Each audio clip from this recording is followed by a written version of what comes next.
मधुकर तिवारी जी। राधे राधे महाराज जी।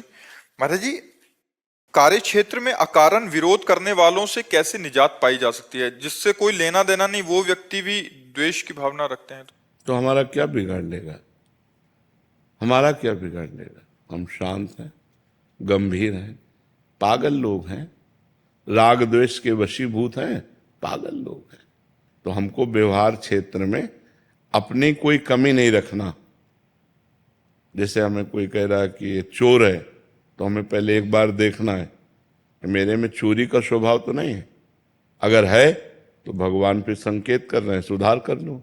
अगर नहीं है तो आप बोलते रहिए चोर है, क्या फर्क पड़ना है। और बिगाड़ कोई सकता नहीं, अनहोनी होनी नहीं, और जो होनी है उसे टाल कोई सकता नहीं। तो निर्भय रहो, नाम जप करते रहो और सहते रहो। तो जो आपके प्रति गलत व्यवहार करते हैं वो खुद नष्ट हो जाएंगे।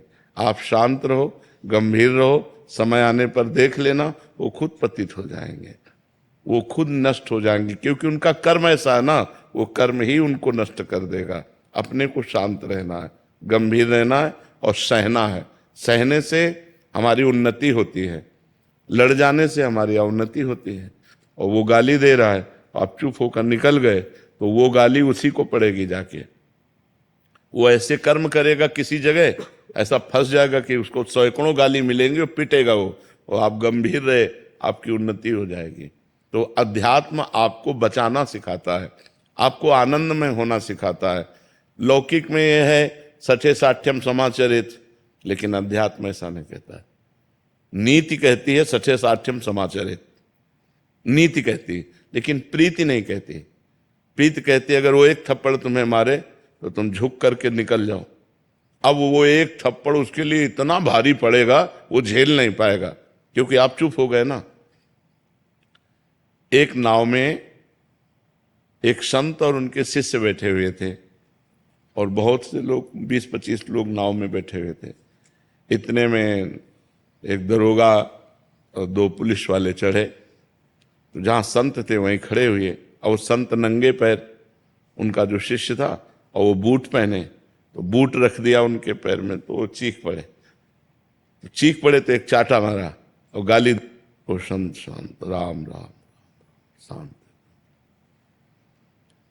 नाव किनारे लगी, तो किनारे 2-4 हाथ पानी में, जहां इतना इतना पानी, वहां नाव तो जाएगी नहीं। अब वो बूट पहने थे, तो वो संगीन लिए हुए थे, गश्त में थे। तो पहले देखा होगा बंदूक के ऊपर चाकू लगी हुई, संगीन। तो उन्होंने ऐसे रखा और सोचा छलांग लगा के पार हो जाए। वो बालू थी, वो फिसल गई, संगीन उनके यहीं घुसी और वहीं मर गए। तो गुरुजी ने अपने शिष्य को डांटा कि अगर एक शब्द कह देता तू तो ये बच जाता। तूने एक शब्द भी नहीं कहा ना, इसलिए इसको इतना भारी दंड मिल गया। पलट कर तुम्हें कोई गाली दे रहा हो, गाली मत देना, उसको इतना बड़ा दंड मिलेगा कि वो भोग नहीं पाएगा।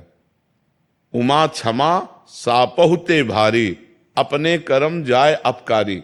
अपकार जो तुम्हारा कर रहा है, तुम चुप हो जाओ, ये सबसे बड़ा दंड होगा, और सह के निकल जाओ। तो ये क्षमा श्राप से भी भारी हो गई, उसको भारी दंड मिलेगा।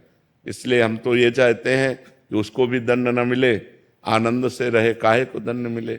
बुद्धि शुद्ध कर दो भगवान, उसको दंड मत दो, उसकी बुद्धि शुद्ध कर दो। अपने उसका मंगल मनाते हैं जो हमें गाली देता है, जो हमारा अपमान करता है, जो हमारा तिरस्कार करता है, जो हमारी उन्नति देखकर जल रहा है, हम उसका भी मंगल मनाए तो हमारा और मंगल हो जाएगा। पर ये कला अध्यात्म के बिना सीखी नहीं जा सकती। तो ये कला अध्यात्म सिखाती है कि आप समर्थ हो, आप उसको दंड दे सकते हो, लेकिन आप चुप होकर चले गए तो आपका चुप होना उसके लिए भारी पड़ जाएगा।